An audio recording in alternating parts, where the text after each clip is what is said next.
C'est fini cet après-midi pour la 5e session ordinaire de la Conférence nationale de la décentralisation, une rencontre qui a insisté sur les réformes majeures pour les collectivités territoriales performantes au Burkina Faso.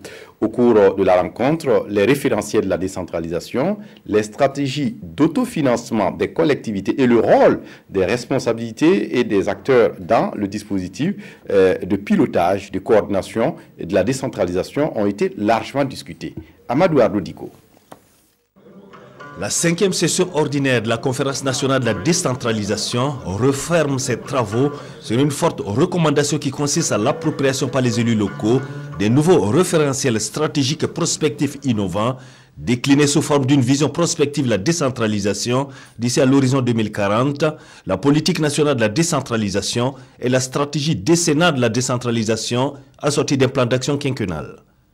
Des réformes qui ont pour finalité de faire des collectivités territoriales des leviers de développement Burkina Faso.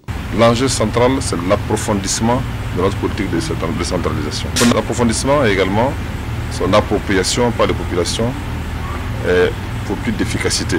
Il faut réviser le code des collectivités territoriales pour l'adapter à la nouvelle vision, au nouveau référentiel.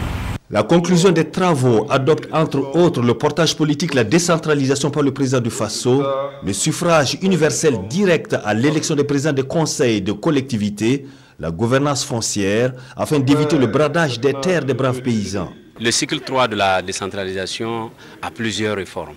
Et au titre des réformes majeures, il y a le transfert des compétences qui se fera désormais par une loi de programmation, ce qui permettra de connaître de faire une prévisibilité auprès des collectivités territoriales et ce qui permettra également de répondre aux besoins. Parce qu'il s'agira de partir des besoins des collectivités territoriales pour donner les ressources financières nécessaires pour que ces collectivités territoriales puissent mettre en œuvre les compétences à elles dévolues. Les partenaires techniques et financiers renouvellent leur engagement à soutenir financièrement le processus de la décentralisation en cours au Burkina Faso.